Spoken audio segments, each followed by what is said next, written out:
Graça e paz, irmãos, uma abençoada, excelente noite em nome do Senhor Jesus. Até aqui Ele tem nos sustentado, nos dado a graça, a permissão de mais um dia. Ele é dono de tudo, do ouro, da prata, da nossa vida, de tudo aquilo que é existente. Glorificado e exaltado seja o nome dEle, porque Ele ainda vive e reina para todo o sempre. Amém? Abram comigo em Mateus 14, 13. Enquanto vocês procuram, peço ao Senhor Jesus que Ele possa enviar anjos para passear sobre a vida de vocês, sobre os sonhos, sobre a casa, sobre tudo aquilo que vocês têm pedido, necessitado, pelas causas urgentes, pelas aquilo que a gente precisa, pela transformação, por tudo, porque nós somos vasos na mão do oleiro, sempre, amém? E começa assim: E Jesus, ouvindo isso, retirou-se dali no barco para um lugar deserto, apartado, e sabendo o povo, seguiu-o a pé desde as cidades. Jesus sempre necessitava de alguns momentos com Deus. Era onde ele se refazia, onde ele recuperava as forças. Ele podia estar em meio à multidão, mas no momento necessário, ele ia e saía para orar a Deus, para ter uma conversa, ter um momento de intimidade com Deus. E a gente, muitas das vezes, a gente não tira nem 2 minutinhos para ouvir uma palavra, se quer parar para conversar com Deus. Se Jesus, que era Filho de Deus, legítimo, aquele que desceu, que era também é também Deus na sua forma, humana, que se fez humano para mostrarmos que Deus era para conosco. Ele tinha essa intimidade com Deus. Por que eu e você não temos que ter? Por que a gente se acha tão melhor do que Jesus? A gente fala que crê em Jesus. A gente fala que crê na doutrina que Ele nos deixou. Fala que crê em todos os ensinamentos que Ele deixou. Um dos ensinamentos era se retirar da multidão e ficar só e ter uma intimidade com Deus. A gente já peca quando nós evangélicos não criamos essa intimidade. Aqueles que, não vou falar evangélico, aqueles que dizem crer em Jesus, já peca a partir do momento que eles não fazem, que nós não fazemos essa situação. A gente já está errando. Por quê? Deus quer que a gente fale com Ele. E a gente cria tempo para tudo, menos para a intimidade com o Senhor Jesus.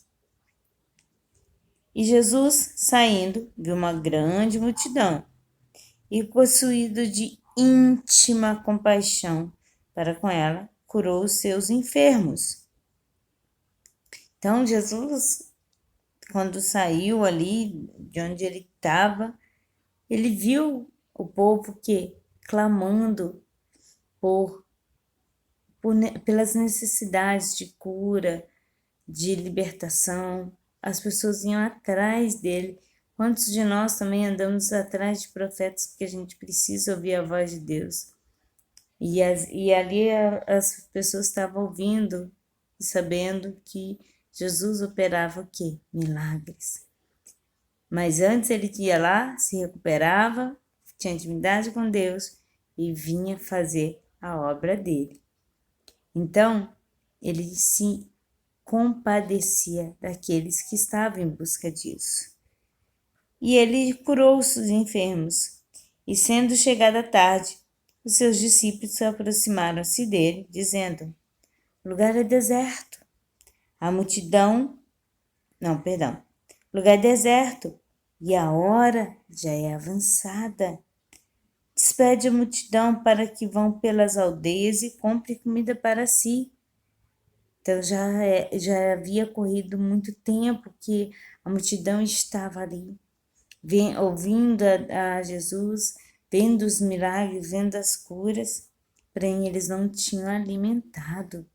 O Senhor se preocupa com o nosso alimento espiritual, mas também o nosso carnal, porque Ele sabe que a nossa carne necessita de alimento.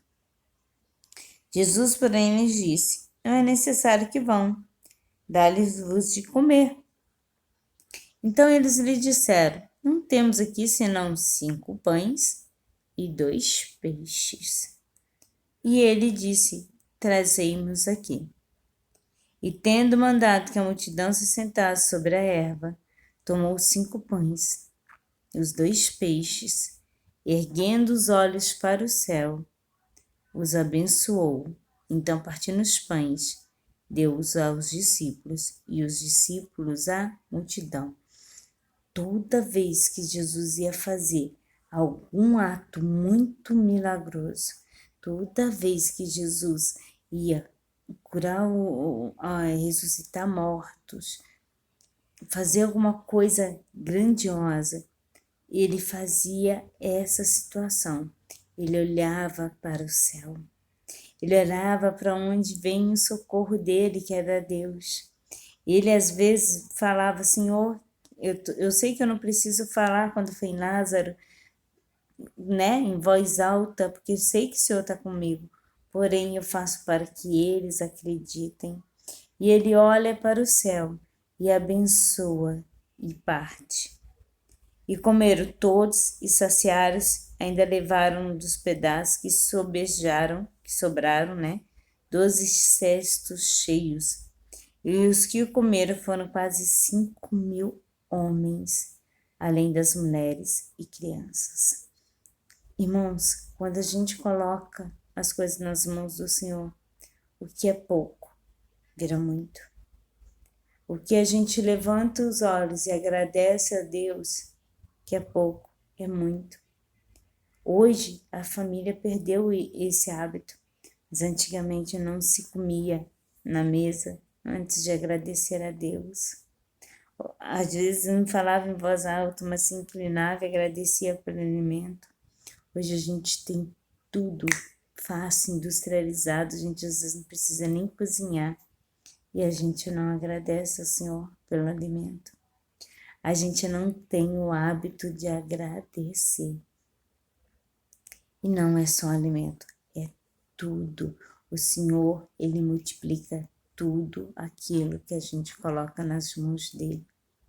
O Senhor não quer ver os filhos padecerem, não quer ver os filhos perecerem, mas Ele quer que você e eu tenhamos uma intimidade para com Deus, tenhamos uma intimidade para com Ele, a ponto de agradecer primeiro, para depois cumprir. Ele ali já sabia, lógico, que ia dar aqueles 5 pães e os 2 peixinhos. Agora, quantas das vezes nós temos, às vezes, nosso salário na mão, não sabemos o que fazer, mas a gente não coloca, não agradece ao Senhor, não coloca primeiramente nas mãos de Deus. E o que acontece? A gente não sabe o que fazer. Eram só 5 pães e 2 peixinhos. Alimentaram mais de 5.000 homens, fora mulheres e crianças. Coloque nas mãos do Senhor, Ele é especialista em fazer milagres. Amém? Irmãos, só até aqui. Fique na paz de Jeová Jireh, o Deus da providência. Você tem 3 lugares para compartilhar: Face, YouTube e Insta. Faça o vídeo do Senhor Jesus. A única coisa que Ele nos deixou era que a gente levasse todo o Evangelho a toda criatura. Amém? Faça um vídeo dele. Se amanhã Ele me permitir, estarei aqui com mais uma palavra rema. Uma noite de paz. Shalom Adonai.